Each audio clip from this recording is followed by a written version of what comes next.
Light the beam! Light the beam! Light the beam! Light the beam!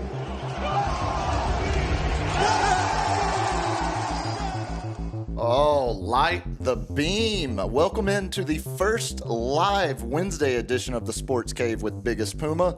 I am your host, Sam Freas. If you want to reach out to the program, or at least my part of it, you can reach me on X at Biggest Puma, on Instagram, biggest.puma.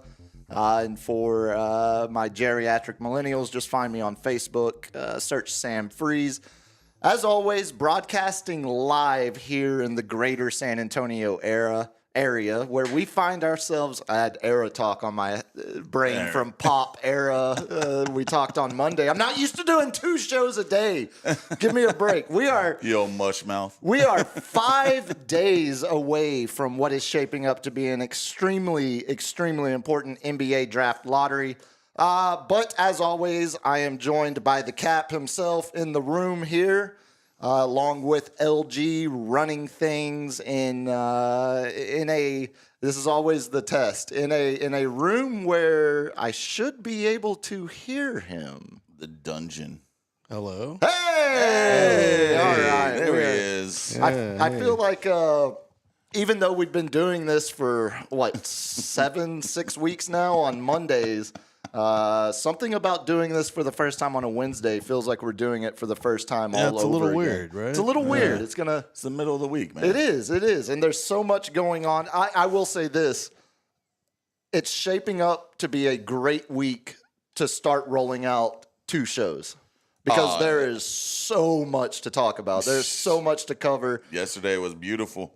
Yeah, depending on you could be. As a sports fan. Yeah, as a overarching sports fan. Yeah, the hockey, basketball. I think if you were a Barcelona fan, yesterday was not so beautiful. Vamos, Barca. Yeah, we're gonna talk. Barcelona. It's only time since now that we're doing 2 shows a week, I feel like I can squeeze in more of my niche pet sports fandom. We gotta talk about football. We gotta talk as our commander-in-chief told the president of FIFA yesterday, is like, I don't know if we call it football or soccer. I don't know. Oh, did you hear who was running the 2028 FIFA? Is it 28 FIFA? World 26. Cup? Yeah. Next summer. Yeah, educate me. I saw it, but I forgot. His last name's Giuliani. But his first name's not Rudy. It's the one that ran for governor, right? His son, Yes. like Andrew or something like that. He's giving him Look, Is he a soccer fan? That's what I want to know. Great hands. Yeah, y'all worry too much. It's gonna be fine. Does he know what a pitch is, or what they call cleats? No. And you know what? 80% of Americans don't. So it's not like, for once I will defend. It's not like they are in the minority there. They actually are the majority. We are the minority. But I've mentioned it a couple times already here. Obviously, we are rolling out our new weekly schedule. We're going to start doing these not only Monday nights, but also Wednesday nights. And first of all, I'll get all the mushy appreciative content out of the way. The reason we're able to start another show midweek like this is because of all of y'all's support, all of y'all riding along with us as we eclipse the soft opening portion and start for the full rollout. And again, y'all are the real heroes. That's 1,000. As a former MVP once told his mother, "You the real MVP." And we're actually going to talk some KD in the main segment. Segment tonight, going to be trade talk, just general. We've got the Cowboys made a huge trade. Middle of the night. And we've got some rumors that are really heating up for the Spurs when it comes to potential offseason targets. But as always, we start with what I watched last night, what we watched last night. And I think Champions League is a good place to start because the last 2 days of the Champions League semifinals have been absolutely insane. I mean, yet today's game between Arsenal and PSG was not as entertaining as yesterday's Inter versus Barca game, but no game was going to be as entertaining as yesterday's. The problem, though, and LG, get that first cut ready, as I was, these games are kicking off at 2 o'clock our time. It's so hard because I'm usually running around doing stuff. And it's like, I got to catch the highlights. I'm the opposite because that's usually you're like I'm staying at home. I'm eating breakfast.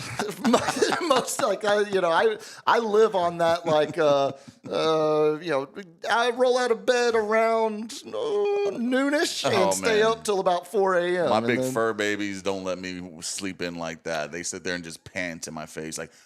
Yeah, that's the disadvantage of. Oh my God. That's why we have cats these days. After little Leroy left this world, we have stuck with cats. But earlier today, I'm sitting down. It's 1:55. I'm riding high off of yesterday's Inter Barca second leg, getting ready for Arsenal. And when I say getting ready, they've already done the Champions League theme. So who won? Well, hold on. So they've already done the Champions League theme. The players have shook hands. They've done the lines. They're literally on the pitch, about to kick off, about to have the first whistle of the game. And then this is what flashed across my screen. I guess just wanted to touch on with you because I know you're an NBA guy. I know you're also somebody obviously who respects coaching at the highest level in any sport. The one that interrupted the start of the match today. Way to blow it, Lawrence. It involved. Yeah, you said Champions League, so yeah, but it involved black smoke coming from specific chapel. The other one. Yeah. See, this is it. The first Wednesday show, and we're already discombobulated. Yeah, we are. Here we go. Now you know it's live. Right? So they sit the whole time. They don't stand up and most of them will tell you that while that's going on, they're sitting reading their breviary. That's a book of prayers that clergy have, or praying a rosary, or doing. The one thing we know they're not doing is checking Instagram because their devices have all been confiscated. I believe the kids call it raw dogging it if you're going to go through a long period of time with no electronic device. Yeah. Oh right. Well, they're of a certain age, so they might be used. Literally. Do I gotta teach my kid what raw dogging is now? I think your kid is gonna try to teach you me what raw. And then you're gonna be like, "Oh no, son, that's not what we call it." So as the game is literally about to kick off, they cut in with that because here's the deal: they cut in with that little segment. The time difference, it was 9 p.m. in the Vatican. Yeah. So that was when they announced we're done for the day. They put the black smoke out. Yeah. And so literally right as the ball was about to get kicked off, all of a sudden it's a bam, bam, bam, CBS News special report. Oh my God. And that's the level of reporting we got. Did they stop the game or no, God, no. No, we got away from Champions League. That's correct. Or raw dogging an Instagram mark. On main CBS, at 2 o'clock in the afternoon. Oh, I'm glad we didn't do it. That was not America's fault. No, luckily they only went for about 3 minutes. But again, in that 3 minutes, the quality level of CBS reporting we got was some guy saying that they're not going to be checking. The Cardinals aren't going to be checking Instagram. How many Cardinals have Instagram? They're 60, 70 years old, man. Do you think they're I don't even think I can barely work Instagram. I don't think that is true. Yeah, I've seen that. These guys, that's not what's on my mind. Are they going to be checking their Instagram? Or are they going to be tweeting out who's going to get picked? That never crossed my mind, man. No. It never crossed my mind. No, they, again, I understand. It kind of, like we were talking Monday night. I understand the Fiesta Parade is way more important to the majority of people here than Dallas Stars hockey. But it's Game 7 of a playoff series. Yeah. This is semifinals of Champions League. I understand this is worldwide. There's billions of people watching. Dare I say, more people are going to be watching the Champions League final in a couple weeks than are Well, no, there's a lot of Catholics I would like to know the numbers. The Super Bowl versus the Champions League final. So Champions League dwarfs it. Because it's such a global That's what I'm thinking. They get billion. I think they get like views. They get like 2.5 to 3 times. What really kills it, of course, is World Cup. I mean, that World Cup is the most. Yeah, that's getting. But Champion Leagues has players from all over the world. That's why you got Peru like checking in just because their players in there. Yeah, especially when a country like that isn't normally producing world-class talent. Like, so one of the defenders for Inter Milan is an Iraqi national. So, like, there's a dude from Iraq that is about to play in a Champions League final as a starter for one of the teams. Like, you don't think of Iraq. I mean, we saw Saudi Arabia beat Argentina at the who just last World Cup. Was it what day? India, Pakistan? India and Pakistan? Are we going to get some hard checks? Some hard checks. Everyone's bombing these days, baby. It's if you've got them, let them fly. No, and boom goes the dynamite. You mentioned, hey, there's our favorite Ball State reporter. The yesterday's game was the real crown jewel. And before yesterday's game, LG, if you have that other clip, during the pregame, we got French legend Thierry Henry talking about how the important role Pop played in his life. First of all, being friends with Tony. International. Exactly. And being friends with Tony, getting to know Pop when Tony was a player. And then, of course, Thierry Henry starts coaching after he finishes his playing days. And just him talking, it was a tribute to Pop, more or less, if you have that, LG. I guess just wanted to touch on with you, because I know you're an NBA guy. I know you're also somebody obviously who respects coaching at the highest level in any sport. And I think there was something you wanted to touch on too. Yeah, I mean, I don't know if you saw Gregg Popovich stopped 29 years as the coach of the San Antonio Spurs. You know, I got the chance to meet him with Tony Parker when I was going there, and I always was well received. You know, with R.C. Buford, that was there also with Coach Pop, that he will stay also 29 years. I mean, he's a bit, you know, like Sir Alex was in our game. He's going to go up to be the president of operation. And so, you know, I always, you know, I never had the time to thank him because of the discussion I had with him. He gave me a lot of advice to know what it is to be a leader and have the key of the team, because I used to have a discussion with him about how he did it, you know, when Tim Duncan was the man, and then suddenly Tony somehow went to a certain level, and I was like, how do you deal with Tony Ginobili and Tim Duncan? And we were talking about that. He was always available to speak, and you know, it's just a great guy. And like he had a T-shirt the other day, so I would say all the very best, Refe, because that's how he said. Yep. Refe. Yeah. Oh, God. Ruin a good thing. And, of course, Micah, the boss. Of course, Micah Richards. That was nice, Thierry. Much respect. Get in there and ruin the special moment. But there's something Did he about... say what was Hefe? I think he made some kind of British slang, something that... Because I tried... I spent way more time than I should have to try to figure out exactly what it was he said. Hell, well, I mean, he said it on CBS proper, so it can't be that bad. But there's something about, you know, when you're at a certain level of greatness, you're appreciated. You know, it's like a lot of soccer players. When you're world class at what you do, that community of other guys that are at that level. It's cool to hear those guys talk about each other, especially coming from different sports. Like Thierry Henry, one of the greatest soccer players ever, Pop, greatest American basketball coach ever. And just to hear, you know, basically just two of the greats talk about their past interactions. It's got to be like, you know, I mean, obviously the X's and O's are different between the sports, but you're a leader of men. You got to get a group of personalities to coexist and buy in on the same thing. You know, we have to buy in on the same, you know, all on the same page. As we said, the Spurs way, you know, you don't think other coaches wanted to pick Pop's mind throughout every sport to be like, how do you get these guys to buy in? Especially eccentric French soccer players, multi-millionaires, or point guards. Yeah, like I just think that's probably a little more difficult than some other nations of origin. You mentioned, you know, we call it the Spurs way. It's the Pop way. It's the Pop way that became the Spurs way.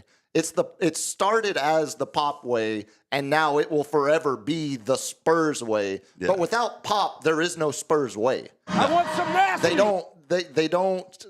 One came before the other. We'll find out now. Yeah. We'll find out, see if the Pop's way trends into the Spurs way with Mitch. Yeah, and we played that clip, from the Pop at the press conference. And what stood out to me was him specifically talking about how Mitch would keep him accountable. That's the Pop way. Accountability at the basis of everything. But just really cool to hear Thierry Henry talk about Pop. I know we're obviously protective of our little Spurs here in San Antonio. That's all we got. But to hear one of the greatest athletes ever on a world stage talk about Pop and the Spurs, there's something really cool about that. But the game right after that yesterday, so it was a 3-3 tie. They played 2 legs in the semifinals, one at one team's home stadium, the other at the other team. So to what? The first leg, Inter Milan went up 2-0. Barca came back, tied it 2-2. That was all in the first half. All in the first. Oh my God! In the second half of that game, both teams scored. Inter scored first again, then Barca tied it. So it was 3-3 going to the second leg yesterday. Both teams play hard. Yesterday was insane, man. We had Inter go up again. Barca come back and tie it. Again, Inter took the lead. Barca tied it. Then Barca took the lead. It was flipped as the first game. So Barca took the lead. Then Inter ties it at close to the final whistle. And then they end up winning it in extra time. But it was, as someone who, only been a soccer fan. Seems like a game where the non-average soccer player, this is the game you want them to watch. Yeah, 1,000%. And that's why it's so cool. Thinking back, we were talking a couple weeks ago about the bloke in England that saw the Chelsea jersey I was wearing. Mm-hmm. It's also the 20-year anniversary of Chelsea's first Premier League title today or yesterday. But we got Jeopardy in here. It's Chelsea. It's top of mind.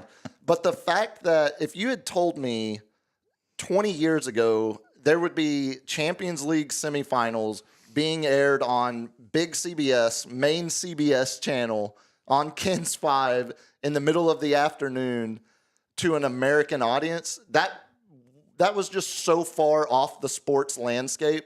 They only started doing that, I think it was 3 years ago, maybe 3-4 years ago. So it hasn't been on the main 5. Where they put it on big network like that. And crazy. So, you talk about it. The fact that a couple million people watched these games yesterday and today. Yeah. That might not. It was on instead of a soap opera being on in the doctor's office waiting room, it was Champions League soccer. Yeah. That's crazy. That is a true measurement of the growth of the game here back home. But I mentioned Inter wins yesterday. PSG won today over Arsenal. So we'll have an Italian versus French final coming up here in a couple weeks. They like each other. It should be, it's especially the way Inter plays. PSG, I think, is the more talented squad, but Inter, for lack of a better, going full stereotype, they have that Italian passion, that Italian just absolute no quit. Defiance of all the odds type of it's a bit of fascist play style, but in a good way. It's a good dash of if I'm wrong, because you probably know this more. One of the World Cups that really stood out to me was the finals with old Zidane headbutt. Again, France. Yes. See, okay, yes. That match was probably the one that got me into FIFA World Cup and the CONCACAF. In the European League. What was that? I was like, man, these guys. Really it was either 98 or 02. Because I think it was 02. That was I think that was a lot of people's awakening to soccer. Maybe didn't become that fans. Ended up in penalties, and Zidane was their best PK kicker. Uh-huh. And they lost by 1 PK. That was 06. So I was way early. Yeah. Yeah. So I just remember they lost their best PK kicker, you know. Yeah. And it was because and just their best, the best player in the world. He had possibly shit out of him. Yeah, it was. Well, and so it's never been verified. Called something about his sister, right? I believe it was his. He called his sister the offspring of a terrorist or something like that, because Zidane is half Albanian. He looks like he doesn't play nationality. Around. No, he doesn't play around. Absolutely. Well, as we saw in that final. I barely touched him. Yeah, no, you're not getting away with that. You're not getting away with that at all. Elsewhere on my sports viewing run sheet here, my Rangers finally scored some runs. Ooh, buddy. It could have been more too. They end up I think beating the Red Sox 6-1, but had 16 hits, which is. Ooh, I think we need to give you a minute. Up. No, you're not ready for the minute? There's no minute because. There's no minute. There's no minute because, and I'll tell you this. If the Rangers start getting on a roll, that's going to be full segment worthy. Like we're not limiting that. If Brett Boone turns things around for this lineup and we start smashing the ball again, no, it's going to be a Ranger 10-minute. And I'm loving who you beating. It's great for you. Yeah. It's great for you. Yeah, they beat the up in Fenway, beat the Red Sox after a rain delay last night. Most importantly, though, so they designated for assignment. Leody Taveras, their former starting center fielder, guy who was on the World Series team a couple years ago, and then you're already showing me Celtics-Knicks updates. They were down by 20. I know. This is what happens if you missed Mondays. In the fourth, 18 seconds in the fourth quarter. Oh my God. We had some back and forth because Cap wouldn't leave the sports updates alone. And then and it was like this. It was when it got close. It was like, okay, well, damn it. Now I want to know. Now I need to know. I thought it was just going to be a blowout. They're going to keep the home court advantage, man. But keep your eyes on that. Yeah, we got because we're going to talk. Celtics up by 1, 18 seconds left. Little NBA recap as well. But no, most importantly, Rangers lose Leody Taveras to waivers. He ends up going to Seattle, which you never want to see him stay within the division. Oh, wow. That's always, What position did he play? Center field, outfielder, as I just said. Were you loaded up on center Whenever you were worried about your score up. No, I'm going to. I was actually going to see what the Rangers in Boston were doing right now. Yeah, but then I saw that and I was like, what? They've blown that lead a couple times tonight. You mentioned, are they stacked at center field? Yes and no.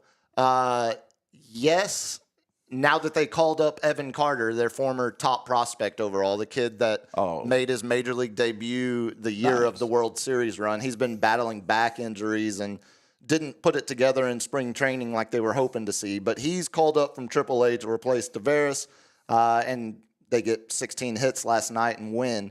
You mentioned the NBA. We need to talk a little bit of NBA here in the What I Watch segment, because Monday night, after we ended the show, we're all going our separate ways. The roommate and I ended up sitting and watching the rest of the NBA doubleheader that night. We mentioned, Knicks ended up coming back and beating the Celtics in the early game, but Knicks they did just it again. Did it. Okay. And they did it again. We're going to talk about it because this is getting insane. That's insane. The two road teams in the East have now won both games on the road. They've now and I know we're going to get into that later. We're going to talk Pacer because some of the Pacer numbers with that comeback were insane. They were up by so many. They were up by 20 plus. Yes. And it looked like the Celtics were clearly focused on responding and taking care of business. Yeah, we'll have to recap that. Oh my God. Once we can see some of the highlights. But after we leave Monday night, end up watching that Nuggets Thunder game. And damn if Aaron Gordon didn't get another buzzer beater. This time, not a slam dunk. The game ender. Yes. Eric, the game ender Gordon. I guess this one wasn't technically a buzzer beater because there was still like 1.1 seconds or something. Yeah. But the game-winning three-pointer. No timeouts. So, they can't advance it up the court. Mentioned, Monday night we saw the Knicks beat the Celtics, the smaller seeded team, the road team, the underdog. We saw the Nuggets beat the Thunder on Aaron Gordon's second game-winning shot of this playoff run. And then damn if Tuesday night we didn't see the Pacers with an insane comeback to win game 2. But what was more, Reggie Miller. 1,000%. So I've got some, again, let me turn to my trusty fun facts here that I have aggregated. That Pacers, which was more important, the Pacers comeback or the Warriors winning the game against the T-Wolves later that night with ease after Steph Curry left with only 13 minutes of playing time? Oh, the Pacers playing the Cavs, which is, I believe, I'd have to go with the Warriors winning, so then give Steph some time. Yeah. I'd have to go there. That one shocked me. They say he's going to miss a week. Yeah. So if they come back and lose 2-3 games, they still have a possibility. He could still save them at the end. If they split a game here and there. So that the Pacers-Cavs game last night, in the last 20 years, teams that have trailed by 7 or more in the final 48 seconds of the fourth quarter or overtime. So 48 seconds or less, trail by 7 or more points. Yeah, that's ridiculous. In the last 20 years, the team with the lead has a record of 1,679 wins and 3 losses. And we know what one of those losses are.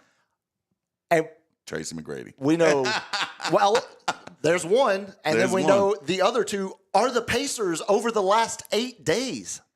What? They did it last night, and then they did it.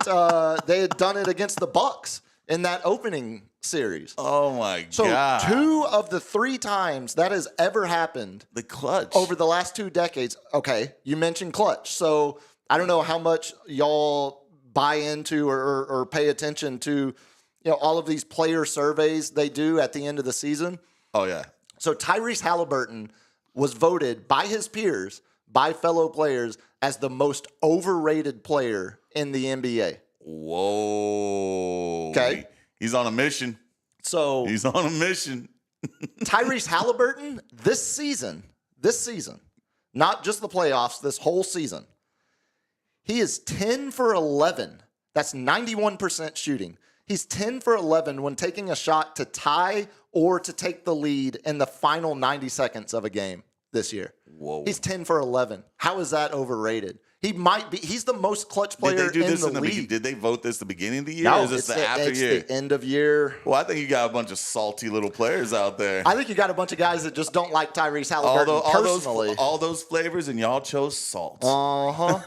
Because you can't argue with those numbers. He's led 10 for 2 11? comebacks that have only happened I don't one think other time. Kobe's done that. I don't No. think Jordan's done No, that. Bird. if they get have the greats up there. 10 for 11 in a season. And again, when you're the main ball handler, it's not like you're Shaq and you're 10 for 11. Yeah. It's not like Duncan further out than Shaq, but still a big man. It's not like Tyrese, that shot he made last night, that was a step back 3-pointer. Yeah, to win it. He was sitting there looking for the line. He was like, "Where's the line? Okay, let me get back." And he's got 2 in his face, and just like, boom, just knocks it down. I see. I didn't see it. I called you to. We were watching it live. And I was driving around trying to race home to at least catch the Minnesota Warriors game. And he's like, "Oh my God!" And he's going off on me, and I'm like, "What's going on?" He's like, "You're telling me you didn't just see Halliburton take over?" I thought you called me 5 seconds after he hit that shot. Yeah. I thought that's why you were calling me. Instead, you were calling me because you got run sheet ideas. Yeah, I got my little ideas I got to put out there. Which we will get to because I did get caught up on something you told me to watch. Yeah. But yeah, no, I thought you were calling because you were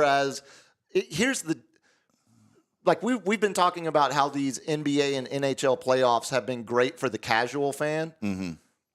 I think the measurement of enjoyment is when I'm watching whatever the sport is, when I'm watching a game where I have no emotional connection to either team, it has no impact on who the team I like is going to play next or anything. Like, I have no connection to Pacers-Cavs whatsoever. Yeah.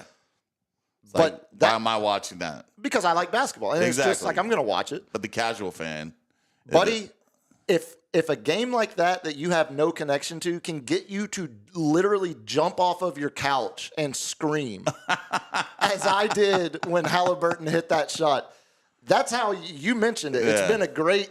That's how you get that, man.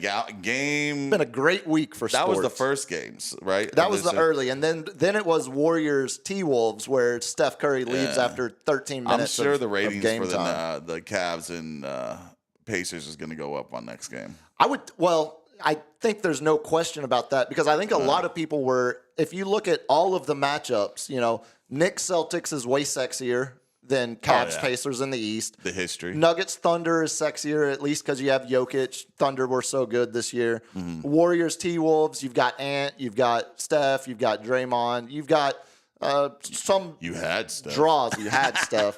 But so I think out of all of the four matchups, on paper, you would have said Pacers Cavs is the least exciting. Yeah. And that was one of the most exciting endings of a game. It's been one of the best season. 2 games so far of a series in forever. I still can't believe that stat. It's crazy. Yeah, that they own both of them this year. This year, in the last 8 days. And nobody's done it since old T-Mac and the Spurs. I'm almost positive that's the other one. Yeah. And then I mentioned, for the first time in NBA history, all 4 road teams won game 1 of the conference semis. That's been a theme. There's been a lot of nobody's winning at home. I think, a big part of that is I know for basketball. I don't know about hockey. I don't have the numbers off the top of my head, but last season, I read a long article that specifically talked about how home court advantage is not nearly what it used to be. And they went into a lot of guesses of why, travel is so much easier on players now. You're not, usually when you're playing a team on the road, you traveled late to get there, or don't you get 2 days of break? So now in the playoffs, it doesn't matter as much. And this was more about talking about regular season, but it does seem like I think what you're feeling allegorically actually does have some proof in the data.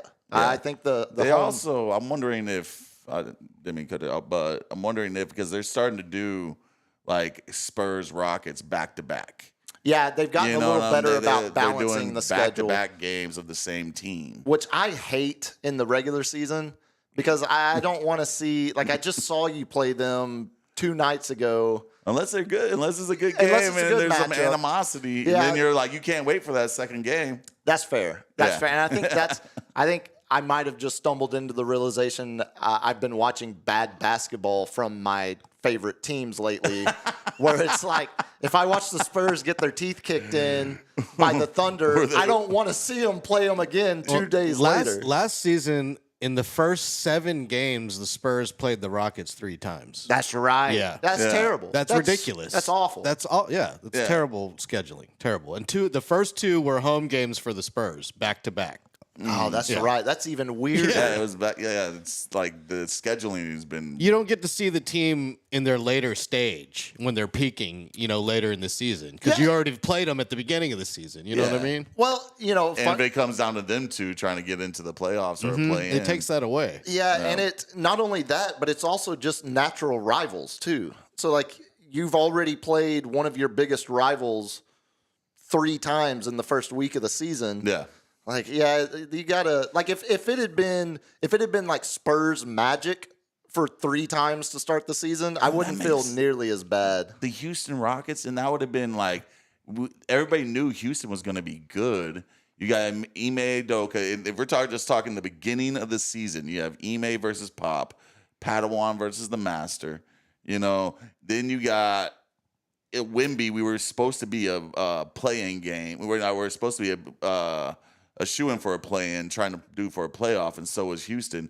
And they scheduled all 3 of those in the first quarter of the season.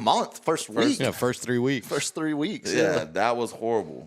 Yeah, it feels like you still get get that way more in baseball, where right now Rangers are playing the Red Sox. They don't play the Red Sox again the rest of the season. Yeah. So like they've all, but not within the I don't division. think anybody but- expected the Rangers to do much this year. What are you talking about? They were darling. I drank too much of the Kool-Aid. I started to because everyone was loving them. Everyone was like, "Oh, their offense is going to be back to World Series level." Yeah, your starting rotation is good, and again, on paper, hit the ball. You man. just can't hit the ball. Yeah. One other thing, real quick, before I hand it off to y'all, I don't feel like we talked enough about that Nuggets Clippers Game 7, where James Harden he attempted like 4 shots. Oh, because he was getting bashed in the media, man. So I think he's a little pouty, I heard, and I've defended Harden. Yeah. Many times over the years because he is a former MVP. He is a former scoring champion.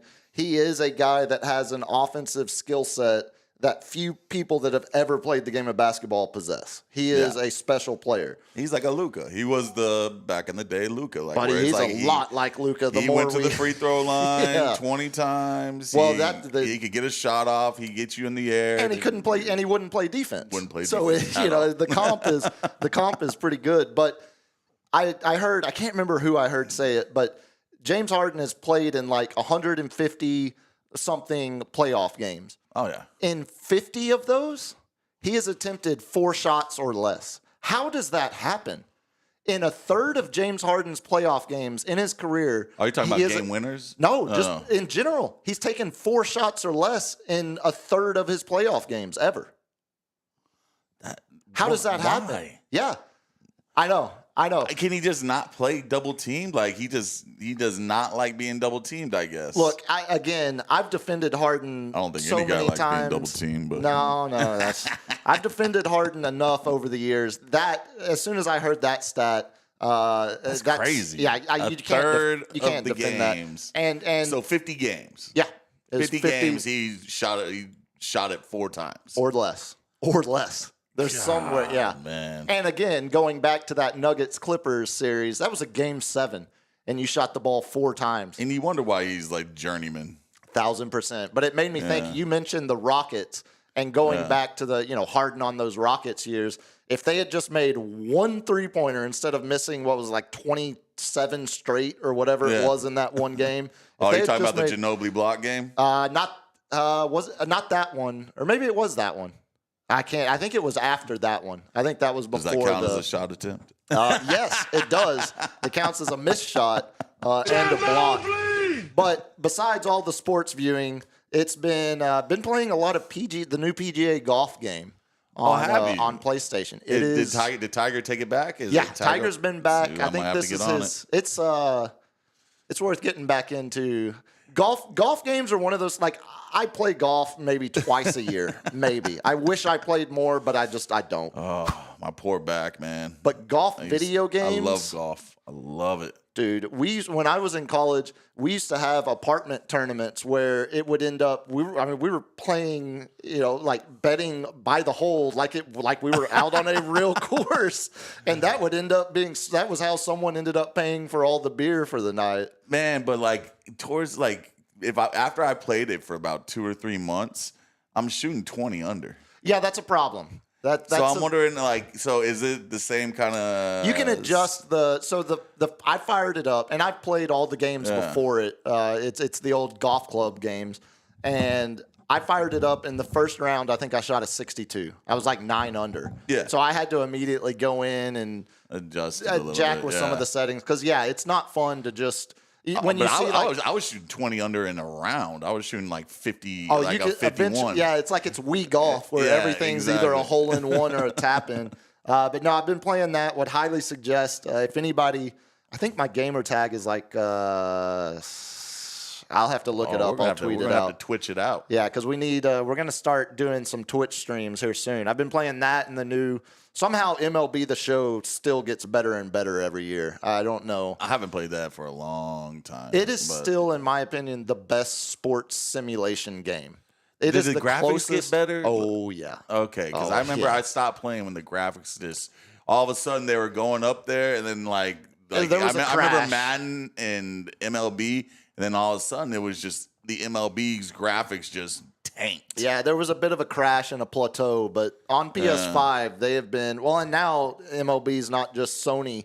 You can get it on Xbox and everything too. So nice. Yeah, a lot of. It's hard to find time for video games with all the sports going on, but yeah, we still make a way. How about y'all? What do you got on the list? So what games you been playing, OG? The voice of God. You know me. I've been playing that NBA 2K25, and I've been streaming it on Twitch. And shout out to all you guys that have been jumping in and watching me play. I Love it. Yeah. What are you? I haven't caught a stream yet. Are you just running games or my team? I'm just running a season with the Spurs. Nice. All 82 games, and I'm 8 games in. That's how I knew. What's the record?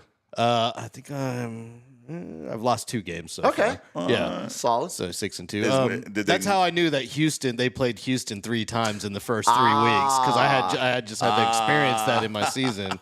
I thought he was like deep diving stats. I'm like, that's not LG style. Yeah, that was quick recall. Now that you say that, I should have wondered how the hell did he have that off the top of his head. Yeah. Hey, playing the games and the seasons get you familiar with the schedule and the teams and the opponent, the other teams. I was about to say, like, as a kid, there was so many times people would ask me, like, how do you know who the starting left fielder is for the Pittsburgh Pirates? I was like, because I played MLB The Show. Like, and he jacked one on me. You go deep into the bullpen on those games too, so you know everybody like on the roster for baseball. 1,000%. And the show, I've got the show also on Xbox Game Pass, so very nice. Maybe we should do some crossplay. Sure, sounds like we need to. I'll jump back in. Yeah, I was about to say. I tried to get through a full season on the MLB The Show the last time I played, and I think I got to like 120, and I'm like, I can't do it anymore. God, how do you go that far and not finish? Man, I was struggling. I'm playing 3 games at a time. I sim a bunch of the games. You gotta ask her. Or I'll do a shortened season on baseball. Yeah, baseball has the show has the nice feature where you can just play like the moments. Yeah, the moments. Yeah, that one's good. That's good. I was like, I'm playing all 162, man. That's. I mean, I did that every year as a kid. Every single year, it was as like the Rangers would play that night, and I'd either play the game before, like get home from school, play the game, then watch the game, or I would watch the game and then play the game. I tried to get on what was it, like a fantasy baseball team, just because I know I'll start learning so much about other teams. Yeah. Because when I got into fantasy football, 14 years ago, with all my chips on the wall, but like it made me learn the third wideout on Cincy. It made me learn, the DB on freaking the Vikings. I can't wait to get your thoughts on the Pickens trade because of that very reason. But we'll get to that in the main segment. Yeah. What else y'all have watched this week? This week, man, I am a fan of Apple TV, man. The Studio with Seth Rogen. Oh, I've been wanting to get on. I haven't. Thumbs up, thumbs down. 2 thumbs up. 2 thumbs up, man. Very manic. The Pop Hack-a-Shack. 2 thumbs up. Yeah. They very manic, very, if you're a cinebuff, they do a bunch of episodes where it's kind of like themed on different type of thing, like noir type stuff.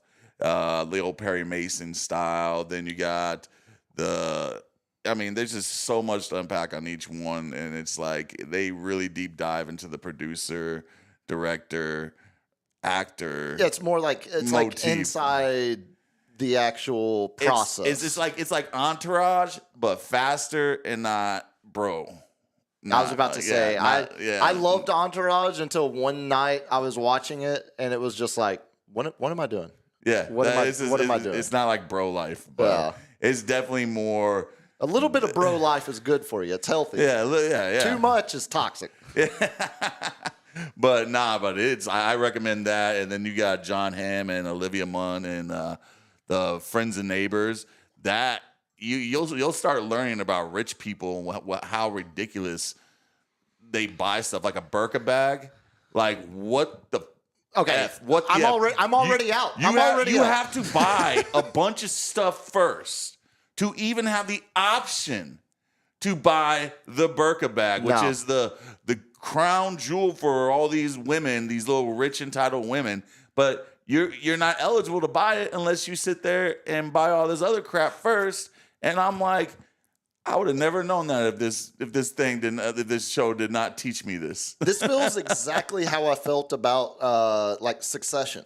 Yeah, Like, exactly. I don't need that lifestyle. I have absolutely no desire to see any part of that lifestyle whatsoever. Like that lifestyle is what is bankrupting our country. Like that lifestyle is. I have no desire to learn more about how the rich just continue to screw over the rest of us. A wine savant grower that sits there and does something with their grapes, and it was a 1994, 2004.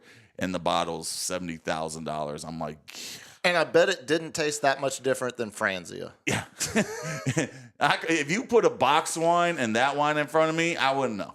You know what I'm saying? Yeah, I just don't have. I don't have the literal palate for that, and I don't have the figurative mental palate to watch that. They did sit there and spoof on the people who like sit there and get all the nose and do all that kind of good stuff, little AMSR. Yeah, that's and then they show the guy doing it, and you're like, man, if you're one of those guys, you're already a douchebag. Yeah, there's no recovering. Yeah. Like I've already gotten enough from you. Well, before we get too far behind the clock, we will save.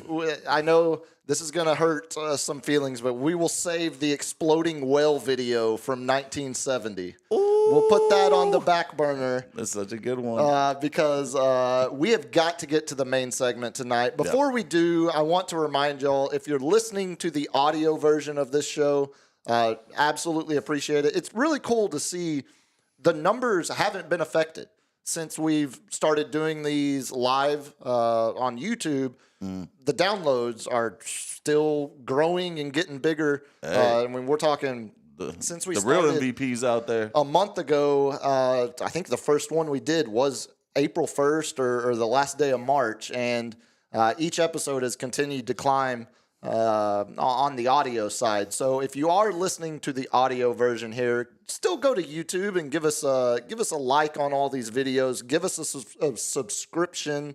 Need the subscription. Trying to get that YouTube ad money. Trying to get that YouTube ad. LG, remind me, we need to get to 500, and we're a hair under 3 right now. Mm-hmm. Yeah. Okay. When we get 500, we'll activate the super chats, and then when we get 1,000, we'll activate some ad revenue. And yeah, that's how YouTube works. But if you want to leave a tip right now, you can do that at buymeacoffee.com/@SportsCaveLive. And yeah, we appreciate you if you do leave one there. And that is not just when we're live, correct? That's anytime. That's anytime. Anytime you want. Yeah. Yeah, that helps us keep this thing going because obviously got the support of iHeart, but the support of y'all is also appreciated. Yeah, we need as well. We want to buy some new microphones. We want to get rid of these little West telemarketing headsets. Yeah, you'll see. That's the thing. If you do buy us a coffee, if you do throw us a little bread money, a little change, you will notice changes in the production. We will. Yes. We will. We are all our money is going straight to this. Yeah. We are not going to take any of it. We want to buy gear. We want to update the studio. Hopefully, I don't know why y'all bash these headphones. I kind of like the headphones. Well, it makes my ears sweaty. I might keep the headphone. We'll buy you two microphones first with the buy me a coffee money. But again, I feel tethered down. I like to move. I like to get on it. You got to light on your feet. Well, it's like the old line from Heat: never be too attached to something you can't walk away from in 30 seconds when you feel the heat. If I hear a gunshot, I'm out of here. You'll see this big man move. One of the greatest lines in movie history. Go YouTube at Sports Cave Live. Give us a subscription. Totally free. Won't cost you anything. And absolutely helps us out. So tonight, we're going to talk some general trade talk because I already had on the run sheet the rumors with the Spurs, potential trade targets this summer are starting to heat up. But then, damn it, if the Cowboys didn't just go out and shoot my wheels off and actually make a trade that makes them better. At midnight. Is that when it went through? Like officially? 11 o'clock midnight, dude. And I was like, I saw the buzz with all my little apps, because I have like fantasy football apps. They all you're all buzzing, over it. yeah. And they're like, they're in talks to trade with, of course, if we want to let everybody know, they got George Pickens from... price. They paid a price from the Steelers for him. Well, they're paying his ticket, they're paying his salary, but what they got in return was nothing. A third-round pick. Oh, okay. A third-round pick for a stud wide receiver. So they traded. I'm jaded because when I think of wide receivers, like Jerry traded Amari to the Browns for a 5th-round pick. And that was stupid. So I've got to get that out of my head when I think about these, because the Steelers, what was it, last year or two, they got a 2nd-round pick for Claypool, the receiver that never blossomed with them. We've seen, when A.J. Brown went to the Eagles, that was a bigger haul than this. Obviously, he was a more accomplished, known commodity. Well, I mean, Pickens is only 24. Oh no, I'm not talking about. I'm talking Amari Cooper trade. Yeah. Oh yeah. And everything I've heard, Amari Cooper is like the most soft-spoken, just put his head down and work type of guy there was. He just wouldn't get the backs. So there was I don't think there was any locker room drama. I think there was locker room drama with Pickens. 1,000%. And that's why I think you only get a 3rd-round pick for him. Yeah. He destroyed his own value for the team. Because he wanted out. And this is where I think he wanted Shador. I think if you're a potential guy that views yourself as a top-tier wide receiver, I don't think you want a rookie quarterback at all. But I'm not sure you want Dak either. I mean, well, they got Mason Rudolph. Well, he just wanted out of Pittsburgh. I mean, they had. I heard the guys that had thrown passes to him it was like Kenny Pickett, Russell Wilson last year, Justin Fields.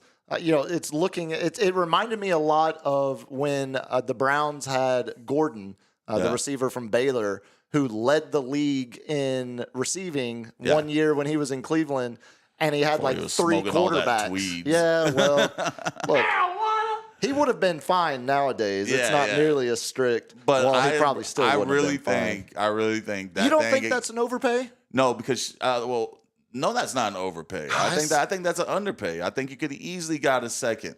If there wasn't, I think he would have. I think he was saying, "I'm holding out." I think he just already put it out there. I'm holding out. He was already causing problems. I think he sat there probably pissed off Coach Tomlin, been like, "Bingo, we got Shador, who's actually very accurate, even though he doesn't have the arm strength of one, Cam Ward.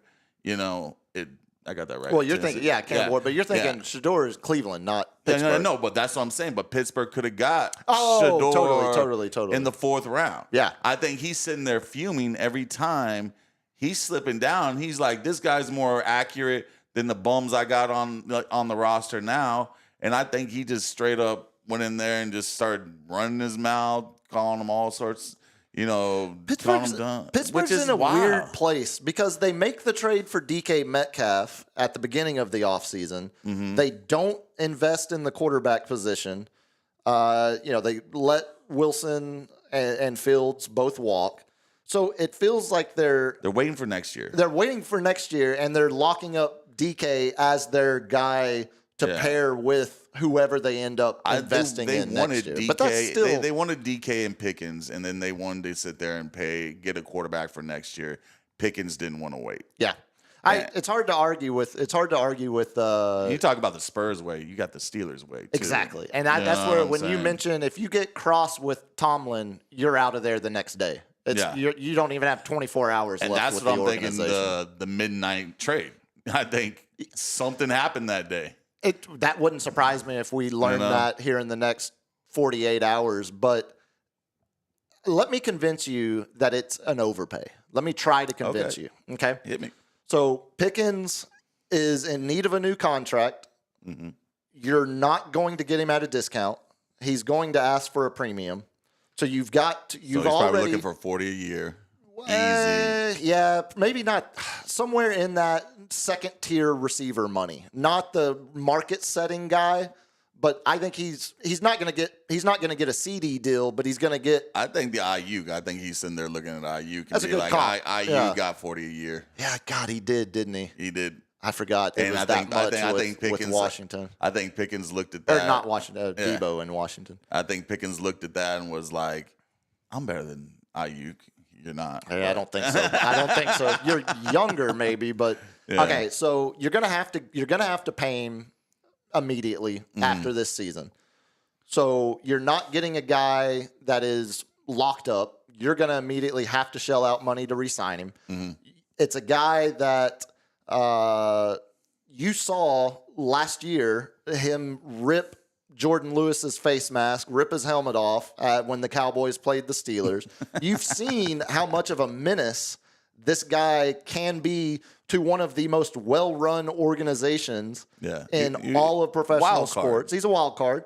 So I think having to pay him and his somewhat volatile nature within the organization, and then on top of all that, you gave up a 4th-round pick for a receiver last year.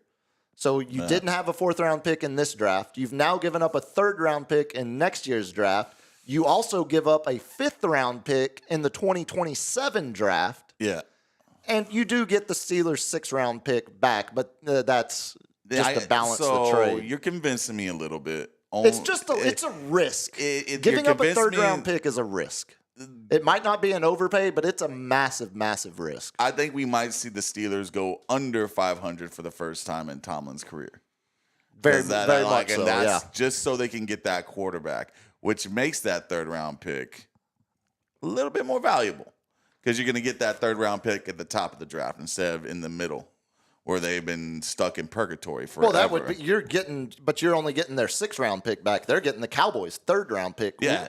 So let me ask you this: How much do you think Pickens? Yeah, that's right. You're reversed, but you're with it. How much do you think Pickens actually changes things? Because I saw the Cowboys Super Bowl odds. Right. Cowboys Super Bowl odds before the trade were plus 7,500. After the trade, plus 7,000. So it barely moved. Barely moved.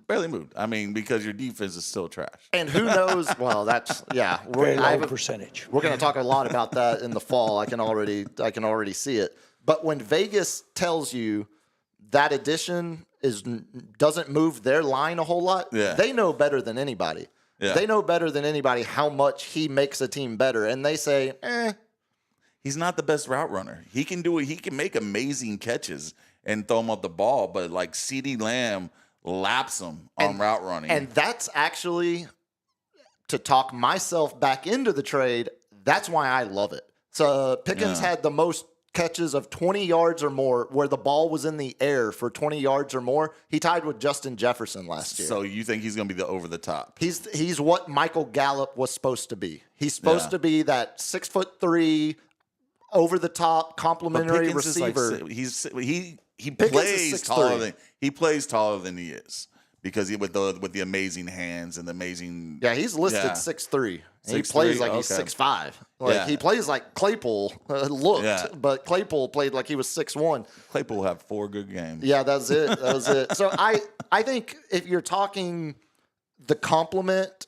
to the personnel that's already there, I think he's the ideal type of receiver you want to put next to CeeDee Lamb. CeeDee's going to be still working the slot, still working the middle, along with Ferguson out of the tight end spot. Mm-hmm. And now you have someone who you can't just put one person on Pickens 1,000% all the time. Well, now you've got to have deep cover, whereas safety's got to stay back. But which opens up all of that the middle run ground. game. But who's going to run the ball, Javonte? Well, we'll get to that. Don't sleep on Jaden Blue. The more I think about. He's not going to be their leading ball carrier. I think he might be. Well, and if that's the case, then we're really in trouble. Yeah, because that's the problem. Yeah, but I think he's going to be a bit of a potential game breaker. But they're at least starting to accumulate weapons that actually fit, like Brandon Cooks. They made the Brandon Cooks trade 2 years ago. I never really saw it. I mean, on paper, Cooks it had looked a couple good. good years in.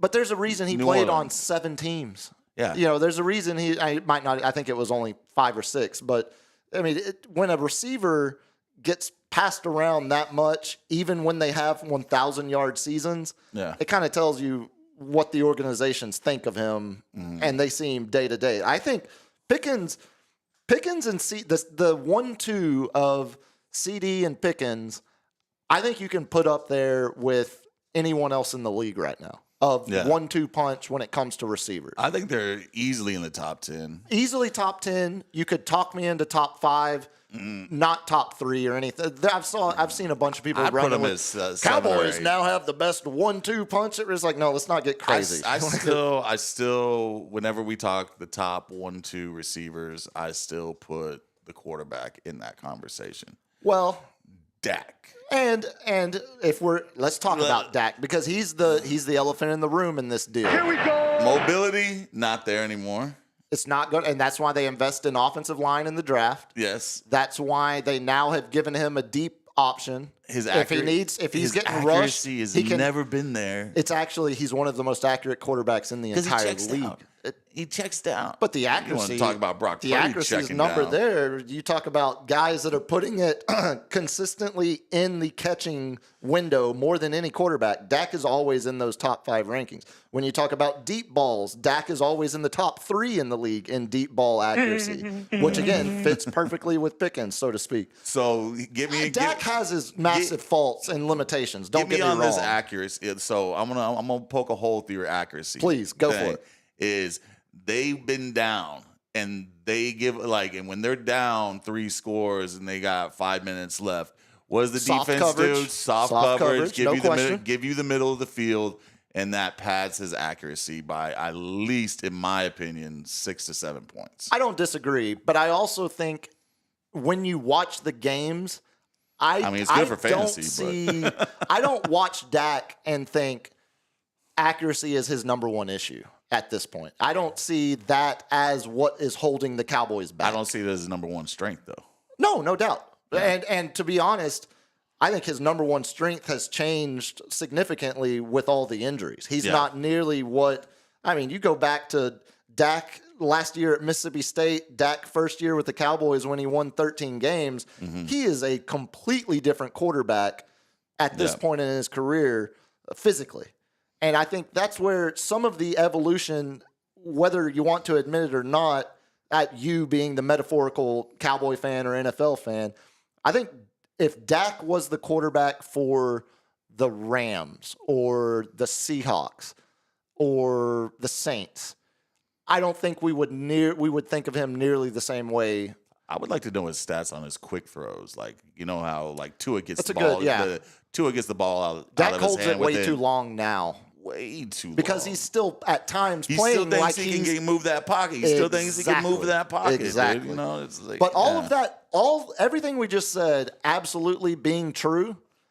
Who's the last weapon he had that could go over the top? It was Michael Gallup, and Gallup is 3/4 of what Pickens is. The last time he had 2 great receivers was Amari Cooper and CD's first year. And how did that work? It was they were best offense in the league.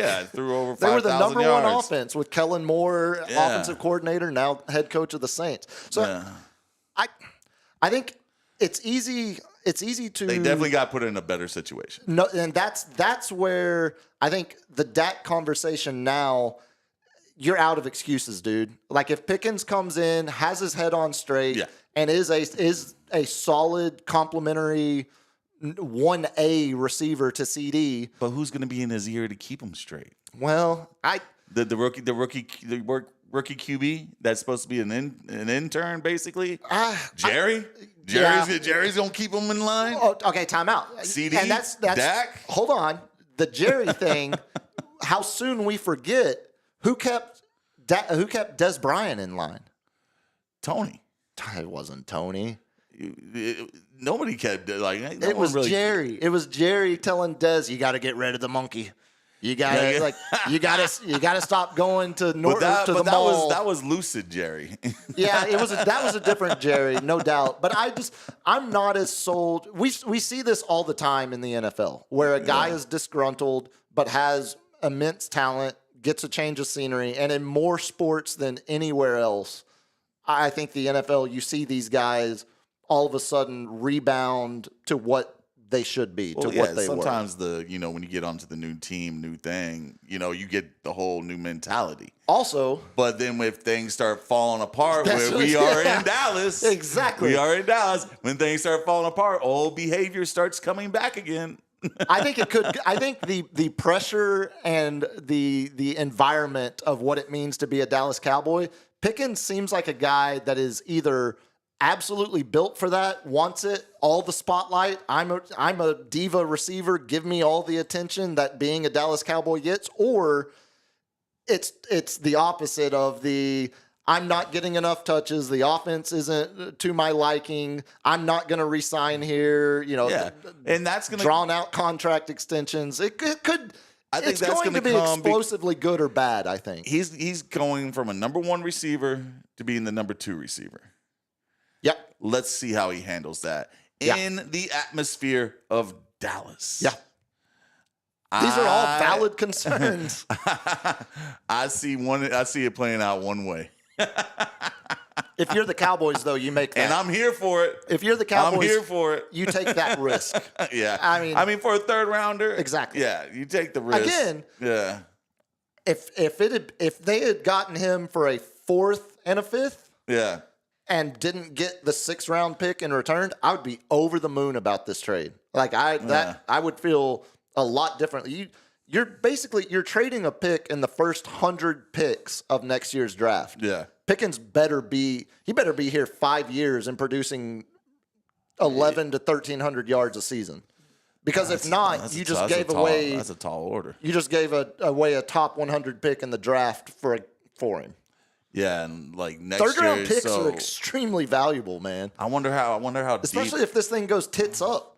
So we know with Schottenheimer. We know the QBs are deep in the draft. Now, is it a deep draft for wide receivers? I believe so, because this was an off year. Yeah, and it feels like every year is a deep year for wide receivers nowadays. Not this year. This year was horrible. Well, yeah, okay, yeah, that's fair. Yeah, this year. That's what I'm thinking. Like, is it going to jump up like it was 2 years ago, where you had 5 receivers, 6 receivers going in the first round? Yeah.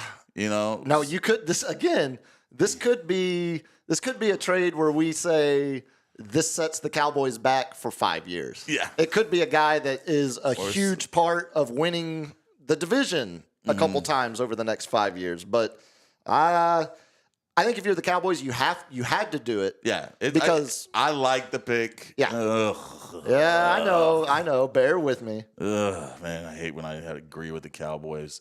I like the pick for the price. I said it. I will never say it again. On the record, we have it on tape. Scrap that, LG. Scrap that. Dump all that. Dump this whole segment. No, thinking about the split. If it's a 3/4, if he's getting, if CD's catching 100 balls and he's getting 80, yeah. He's got to be okay with that, right? Yeah. Because what's that ratio need to be to keep him happy? I think he needs at least 7 to 10 targets a game, and yeah, it's a tough order. That's a tough order when you got CD. That's why I said the Cowboys aren't building a run game; they're building a passing game, and you got an immobile quarterback. And it was good that they picked up a bunch of offensive linemen, but they're unproven just yet. Yeah. And you're losing your 2 best guards. You're losing 2 guards. So, yeah, you're building a passing first offense once again. Yeah. Well, and that's what has been successful for them when they've been good. What? No, Zeke. The run first, play action was their best successful years. Zeke. Zeke. But they're still were leading the league in passing those years. I completely agree. Because Zeke was such a dominance. It brought the linebackers up. It brought the safeties up. And then you had people going over the top. 2 words. Yeah. Jaden Blue. No, I'm kidding. I'm kidding. No, the one last thought on it. He does join the list of Cowboys that need contract extensions. Yeah. Micah first at the top of that list. Is he getting paid before the season? Yes, has to. Because he's not going to play. He's going to hold out. Record-breaking contract? Yes. Yeah, I know. Trust me. He will demand nothing We've talked less. about Deron Bland. Yeah. And them investing in corner because it doesn't look like they're going to give him that deal, but he will be up. Mm-hmm. And then before you realize, Tyler Smith is going to need an extension in 2 years. You got one franchise tag. All of a sudden, the money's, the Dak money, the CD money, the soon-to-be Micah money. Yeah. all of a sudden the money's going around so much. Hey, trust how me, much can Pickens get? As a Niner fan, it's like, oh, this is a good problem. Yeah, y'all aren't in a good problem. No. Because you're not deep. And you don't have people behind them that are showing up. And that's why Pickens has all the leverage to ask for that number, to say, like, look, you just gave up a 3rd-round pick for me.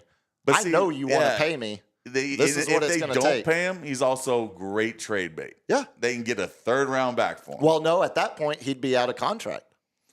Oh, they would have to trade him in week 6. Well, how much would he think? It would be a franchise.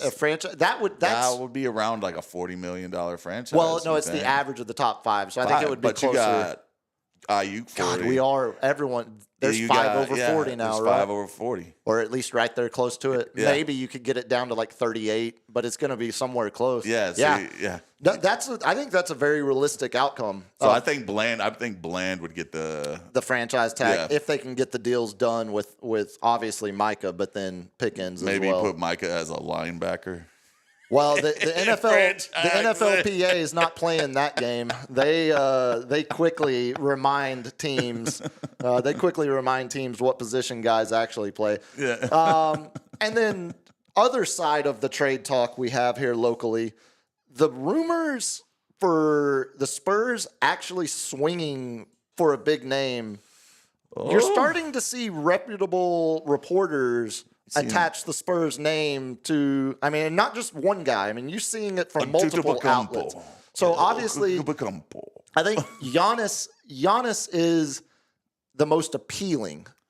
But we mentioned this on Monday, and you kind of stopped. He could take care of our center needs. He would allow Wemby to be more of a to move out 7'7" shooting guard like he wants to be. Yeah. But Kevin Durant style. I mentioned it Monday just in passing because I didn't think there would be much pushback. If you're getting Giannis in a trade, you're giving up Steph Castle. The Bucks are not going to do that deal because the Bucks. But I don't want to give up him. That's the question. Can't give him up. But why it's really raw to think about right now. But Giannis has been top 3 in MVP voting every year for the last 5 years. And he's showing no signs of slowing down. He's going to finish 3rd again this year behind Jokic and SGA. He's only 30. The in-season progression of how much better he got after the first 3 months to where he became Rookie of the Year, and we want to be young.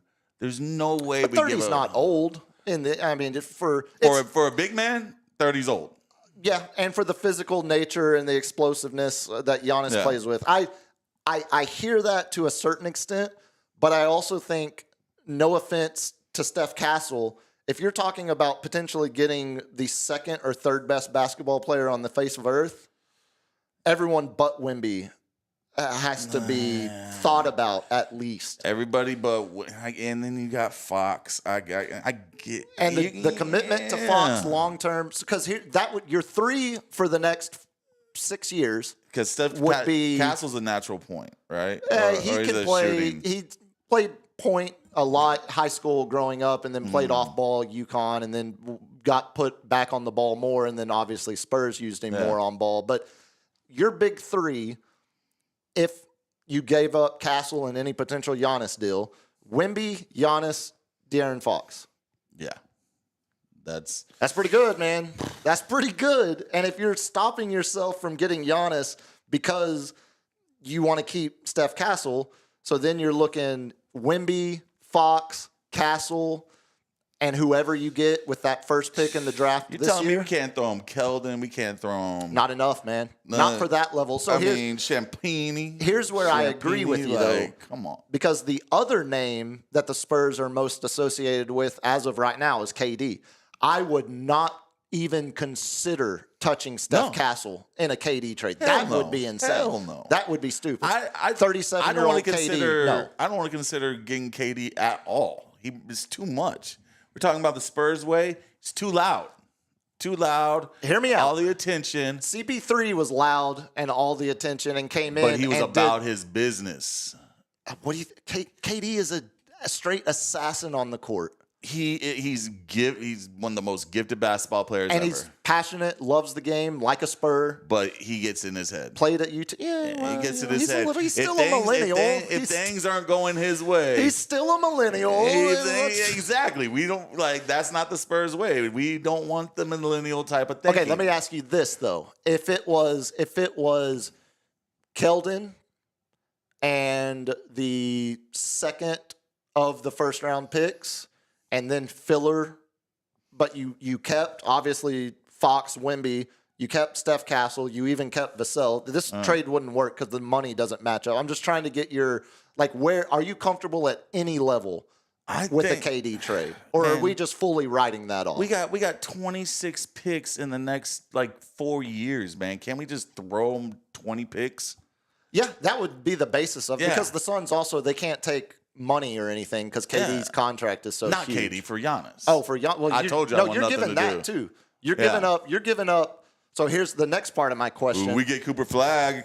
We'll give him Cooper Flag for Giannis. No, you would not. Absolutely not. The Duke is coming out in him. If the Spurs won the first overall pick, you're talking about the third. You're giving up Steph Castle before you're giving up Cooper Flag. That's just insane. Cooper Flag is untouchable for whatever team. No team is trading out a number one. Whoever Monday night. You think he's that generational? It's not talent. Just me. It's everybody. I mean, it's one of those years where it is consensus. Now, could he turn out to be like a Zion, where you see the talent, you see the skill, but it just doesn't work? Yeah. Yes. I'm not saying he's an absolute lock former or future Hall of Famer. A lot better shape than Zion. Well, if he ends up in New Orleans, though, he's going to be eating those same beignets. It's all the same. So you end up in San Antonio eating those same breakfast tacos. Yeah, the same chalupas as and I forgot to add chalupas to my Fiesta food count Monday. I had that clicker's just going. Dude, it's bad right now. So you mentioned next Monday when we walk in here after the NBA draft lottery.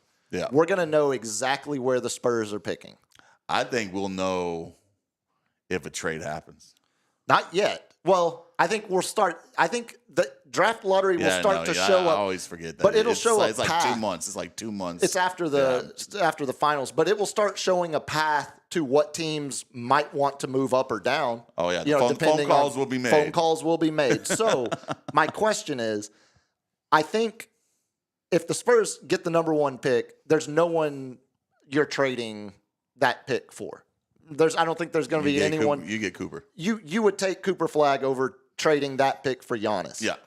If the Spurs get the second pick, is that pick available in a trade for Giannis? Who's the second? Well, it's probably going to be Dylan Harper, the kid out of Rutgers, or Ace Bailey, the other kid out of Rutgers. It's going. What's their positions? So small forward and shooting guard and small forward respectively there. I think we give up that pick because that's where it gets interesting to me is what's the threshold of, because we've been told this is one of the greatest drafts of the last 20 years potentially.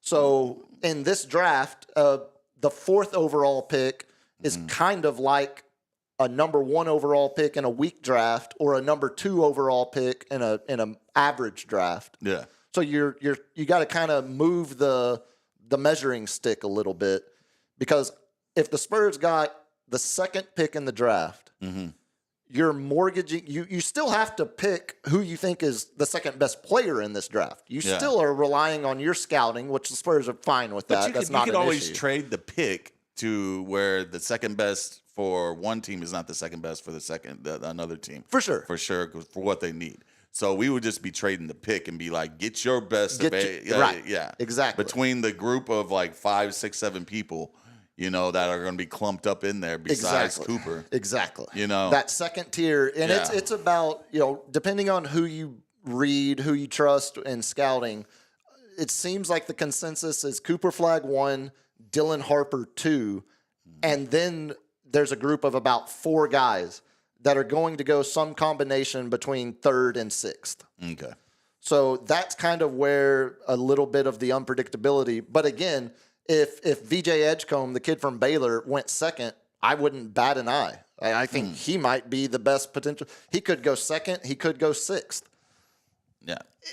It's going to be. Does basketball have like a combine, or they just? Oh yeah, they do a combine, and they Okay. run little, like 3-on-3, 5-on-5, and do all of the drills and Kind of whatnot. like a little G League type thing. A little bit, yeah. So when it comes to the Spurs, I think the KD rumors are just that, rumors. I don't think there's there might be interest from KD, but I don't think there's mutual. I'd be shocked. I would be too, because that would shoot all of the wheels off of this narrative of we're staying patient, we're building with Wemby alongside, we're KD's keeping a that win now type of timeline, player. and that's not where the Spurs are at. Yeah. So I would be shocked on that. We want to be in the playoffs. We want that playoff experience next year, but we're not going to sit there. We're not going to leverage everything for the championship. Yeah, not trading assets to make a 37-year-old your second best player on the roster. We got to get better in D, because Houston and Oklahoma City are relentless. Yeah. Yeah, you don't have to worry about Dallas anymore, but the rest of the the rest of the little triangle. Never really worried about Dallas. Well, with Luka, you at least had an assassin. Like Dallas has nobody that scares you anymore. Unlike some of those, unlike Speaking Oklahoma of Luka, City with SGA. Did you hear what was it? As they complained about, he drank too much. Michael Jordan, there was a story where they're on the bus and he's like, "Hey, drop me off here at this bar. Pick me up before the game." And he sits there and they pick him up and they're like, "Man, you need to go take a shower or something." And because he smelled like he was drunk off his ass. Because he was. And then he goes and drops 30 and he goes to his teammate. And he's like, "That's for snitching," because he's like, "Don't tell Phil," or something. You know what Luka did as a fat-ass semi-alcoholic? He was all-pro the first 5 years of his MVP caliber. MVP caliber without the trophy. The KD off the table, the Giannis, if the Spurs don't get lucky in the lottery, they don't move up, say they stay 8th, right where they're predicted. Yeah. If you had the opportunity to take that 8th overall pick, along with some other future first, plus Steph to get Giannis, I would do that. If the Spurs move up in the lottery and the Spurs move up into the top 4, then I think we have some conversation. Then I have some hesitance to be like, well, hold on. We've got Steph Castle, the rookie of the year. We love his development path. He's not like a rookie of the year like Michael Carter Williams. He's actually a real one. He's a gem. He's getting better. His 3-point percentage is getting better. And the reps are only going to potentially, you would expect to make that better, and they're going to go up. Then you're bringing in a guy that's top 4 in a loaded draft. You're keeping the timeline around Wemby with guys that are within 2 or 3 years of him. Mm-hmm. It would be so hard for me to tell the Bucks no if they were actually willing to trade Giannis. Because, again, if you have a chance to get a guy like that, you do it without hesitation, as long as, outside of Wemby. But what are we trading? That's the key. And that's where I think the real argument comes into play. We will find it out Monday night. Monday. This is what I live for in sports. Like I love the buzzer beat, the game winners. I love the game 7s, but give me an offseason. Analytics. Yeah, give me trades, give me rumors, give me drafts. Love the draft. It's going to be interesting come next Monday. I'm excited. Come next Monday. All right, let's do some lightning round before we get out of here. Hit it, LG. Oh, I got to admit, first thing on my list is a pain. It's a painful one. It hurts. GTA 6 got delayed. I saw that until for another year.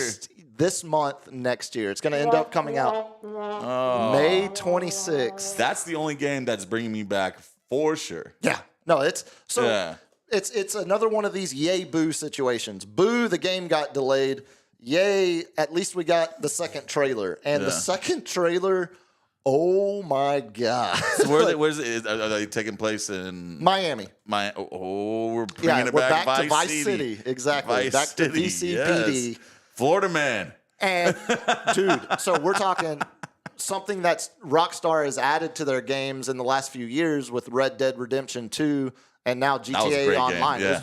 That's what, outside of like Zelda Link to the Past, that probably is my favorite game ever. Yeah. They've added animals. So when you say Florida man, you'll be riding gators. They're in there. You're riding gators. They are in there. We got the Florida, the Everglades, the Keys, all of the different Florida. Key West. All the different Florida exotic animals. I wonder if you can go over to Cuba. There's rumors. You can swim over to Cuba. There's rumors. There's rumors, but we'll wait an entire take another year. Freaking. All right, hit me, LG. The Yankees win. The Yankees win with the walk-off in the 10th inning. Just now? Just now. Well, I mean, like a couple minutes ago. Yeah. You see me looking at my phone. I wondered.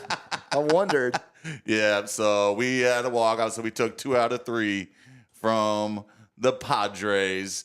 And that's good, man. We Max Fried threw another gem, 1 run. He gave up 1 run. He didn't get fried. He is in the running. Isn't it Freed anyway? Freed is Freed. I like my joke. I stand by it, damn it. Freed, he's going to be a contender for the Cy Young.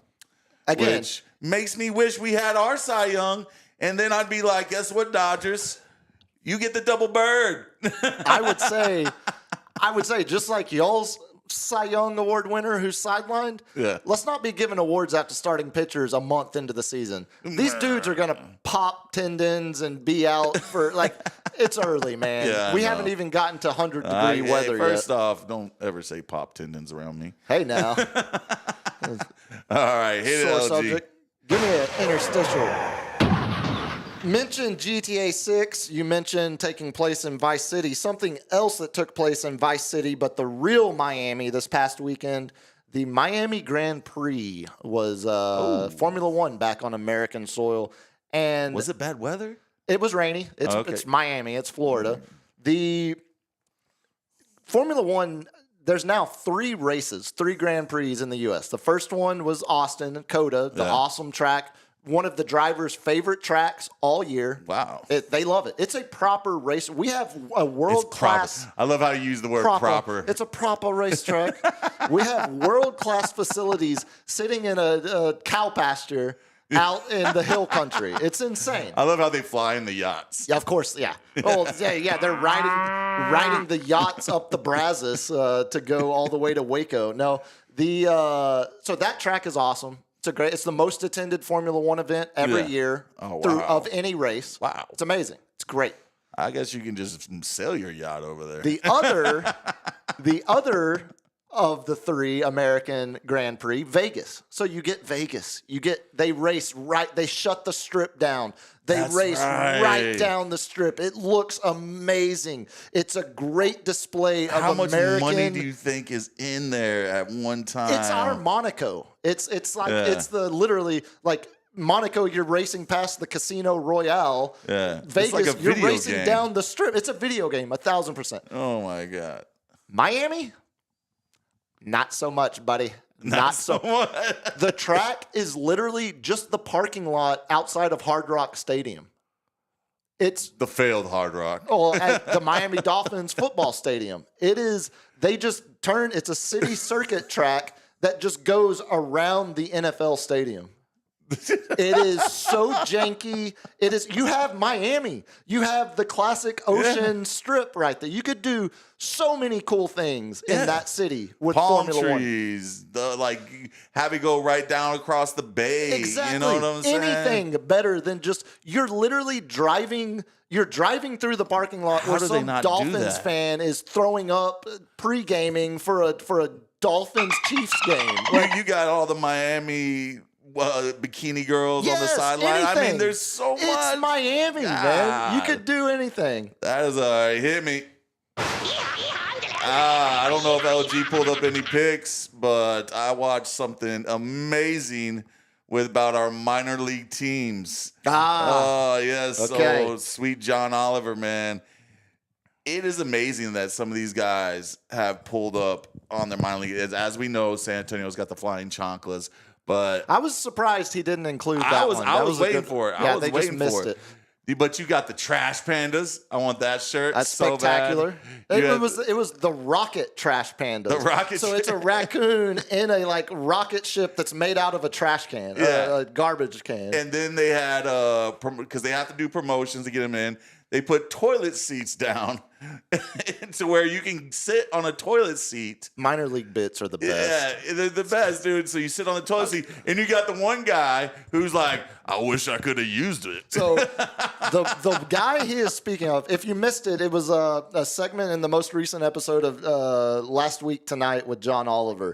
And the guy you're referencing, not only is he redneck as hell with a buck tooth, yeah, man, it's so comfortable. I wished I could just use the thing. And he's sitting on it's a toilet, literally. It's a toilet. Exactly what you're imagining. It's a toilet in the front row of a baseball stadium. The best detail of that, do you remember the shirt he was wearing? Oh, hit me with it. Well, Bunt stuff. Butt stuff. That's all a bunt stuff. Butt stuff. Not to be confused with butt stuff.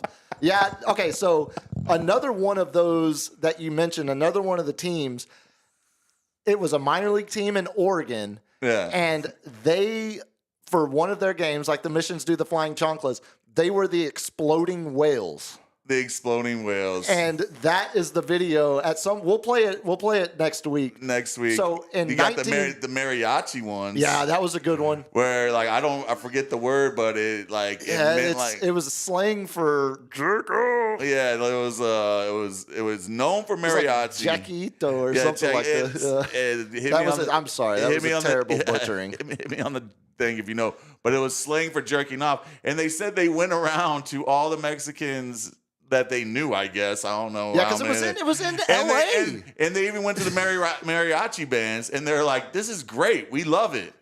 It's like all of them playing a joke on them. The poor white guy is like, hey, look, the community says they love it. It means jerking off. Unfortunate. Yeah, we're going to have to play the Exploding Whale video. I'm going to start buying some of those shirts, man. We'll pull some of those images for next week. Hit me with the interstitial, LG. A couple quick ones, sports quick hits. Scotty Scheffler tied the PGA Tour. Did y'all see any of that this past weekend? 31 under. And missed a putt on 18 that would have set the record 32. You know how many times I've seen where they can beat the score, they can beat the first round, and they miss by one. The last putt. I've seen it so many times. Well, again, that shows you the pressure. The pressure of it's between the years, baby. 1,000%. That's why Tiger was the best. Yeah, because it didn't matter. Scotty, that was a cool one because Scotty, obviously Dallas kid. It was the Byron he's Nelson. Getting his stroke back. Yeah, it's setting up nicely for PGA Championship next week with Scotty playing well, Rory playing well, JT even playing well. JT, Justin Thomas won for the first time. Rory's he's won there at Quail Hollow 4 times. Yeah, exactly. So it's going to be nice. He's going to be favorite. And then quickly, one other sports quick hit. The Utah Hockey Club has officially unveiled their team nickname. It's pretty good. It's actually pretty badass. They are the Utah Mammoth. Mammoth? Moving forward. Yeah. Not mammoths? No, mammoth. Like a woolly mammoth with no S at the end. I kind of like it. I kind of like it too. I love a nickname that doesn't have I want to see the logo's sick. The logo's sick. I want to see the coyote, the mascot. Yeah. Well, and all of their when I was looking at my notes from NBA predictions, looking back at shows I did last October, I had a note where the Utah Hockey Club had set the record for beer sales at any event ever in the Delta Center because they're so pent up. Yeah, exactly. And those beers are probably 2.5%. It's like watered down Michelob. All right, LG, give me one last interstitial before we get out of here. Oh, that's a perfect lead-in. Love it. Because did either of y'all see the story about the guy who might save hundreds of thousands of lives because he allows himself to be bit by some of the most venomous snakes in the world? No. Okay. What are you talking LG, about? do you have this? We'll close out. We'll close out with this because LG, out of the three of us, under, well, I guess 4 of us with the roommate in the other room, with the 4 of us under the roof, same roof here, I think only one of us has spent extended time in parts of the world where deadly snake bite is a legitimate daily fear. Yeah, and he's always trying to get me to go there. I think he's trying to sabotage. You'll be fine. Indonesia. You look. I'm like, no, I'm big. I'm gonna run and fall down, and it's gonna crawl right on me. I've never seen a snake anywhere in Southeast Asia. Really? I'm looking for your delicious ass. Yeah, I've stayed in the jungle, and I've heard things, and the villagers have said, "Yeah, those are just the giant snakes in the trees. Don't mind Christ. them." Yeah, but I never actually saw one. But I did hear weird sounds. Yeah. Who knows? This guy reminds me so much of some of the old timers I grew up with that would do the, like rattlesnake roundups in Walnut Springs, Texas, or I've been to one of those. They're fun. I ate some rattlesnake. It's not terrible. It's not bad. Tastes like chicken. It's not good, but it's not terrible. A little tough. So this guy, quick backstory before we'll close out with this. The day after 9/11. Did you think I was going to go? No, did you think that's how this was going to start? The day after 9/11. This goes so bad. No, it's great. Trust me. Especially with that drop, LG. Trust me. You're killing me. The day after, this guy decided, he's always been an exotic snake owner. He decided to let 2 of his cobras bite him. He had just lost a close friend, a week earlier. Is this a Tiger King type guy? It's very, very much I need a Tiger. Netflix series on this guy. Well, on that note, roll the footage, LG. Black Mamba. I picked Black the most dangerous Mamba. ones in the world. Black Mambas, taipans, cobras. Oh, you're dead. Coral snakes. But he's not. rattlesnakes. You're dead. I take He's it out immune. and I basically let it bite my arm. You get the... Nice. And the reason Nice. I do that is Nice. for shock value, to bring awareness for snake bite. Oh, I man, wasn't this looking guy's to from be a Florida. YouTube No. star or anything. Oh, like I that, don't. or- Dude, he looks like old It's all dude about from, the science, 100%. whatchamacallit? And when I was doing it, He looks I like sat someone back from for about Tiger a year King, and like you just said. realized that He people looks died like from snake bite, and I Boardwalk wasn't dying. Empire. So at that Oh, point, the brother of I Lucky. realized that okay, every yeah. science is the Oh, point. my God. So But Tim looks like he's lost a lot of weight from all the... that allowed broad recognition of many, many different toxins, and that recognition allowed him to be protected from snake bites. And what we're hoping to do is take that same protection, but not have to have everyone undergo 18 years of immunization and snake bites ultimately. Oh, but it's like instead, microdosing identify yourself. It's the best 1,000%. Or we can combine with small molecules. But he to create started with antivenom 2 king from cobras. Tim's Yes. Pause it real quick, I LG. basically- He started I with became- 2 cobras that he owned, and so the first one bit him, and he started to feel woozy. And then when the second No one, shit. Well, okay, you probably could have guessed what the outcome. The second one bit him. He went into a coma for 4 days, and he said when he woke up, he realized, like, I might have something here. Like, I might be able. So he had dedicated his whole life to developing. I mean, it's redneck pseudoscience, but he started letting them all bite him, and he's built up this natural immunity to them. So now the idea, the actual nerds, the actual scientists, We're going to take his blood. Bingo. Oh, and man. There's like it's on. We need more heroes like this. 1,000%. That's what we're ending with, a true American patriot tonight. That's a patriot if I've never seen one, man. I'm telling you, this guy. You'll be featured on this show if you let. Do not co-sign it. Do not co-sign it. Maybe we could get him on.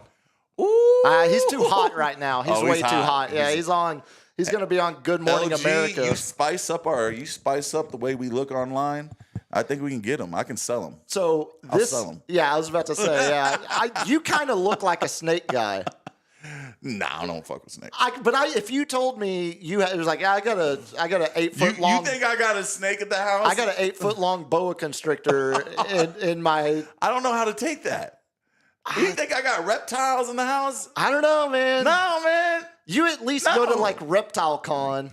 No. I go long black one. Shit. I was like, have you ever heard the story of maybe I'm the one. I go to Snake Farm regularly. You look like the snake guy. Have you ever been to the old snake farm on 35? Yes. I love that. They've got a great big cat exhibit in the back. Got a bunch of pumas. So the old story goes, since I've lived here most of my life, the old story is you go there and ask for a change for a 20, and it's actually a whorehouse. It used to. So that Again, I don't have it on great authority. I think that rumor's spread all over San Antonio, the snake farm. Why do you think Ray Wiley Hubbard wrote a song about it? There's got to be some truth to it. There's got to be some truth. Well, so like 50,000 to 100,000 people die or get bitten by these incredibly venomous snakes a year. So as much as we laugh, he might actually... He could save millions. He might be a guy that, before he's dead, saves America. Hundreds of thousands.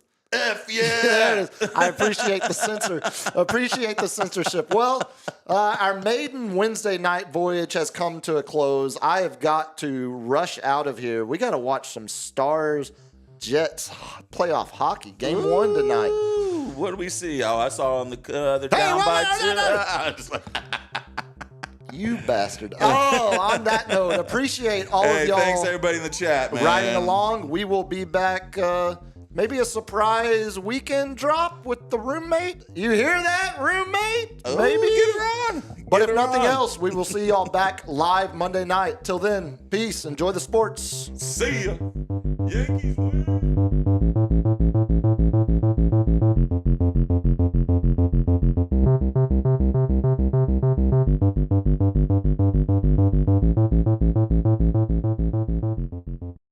Kids, what do we say about drugs?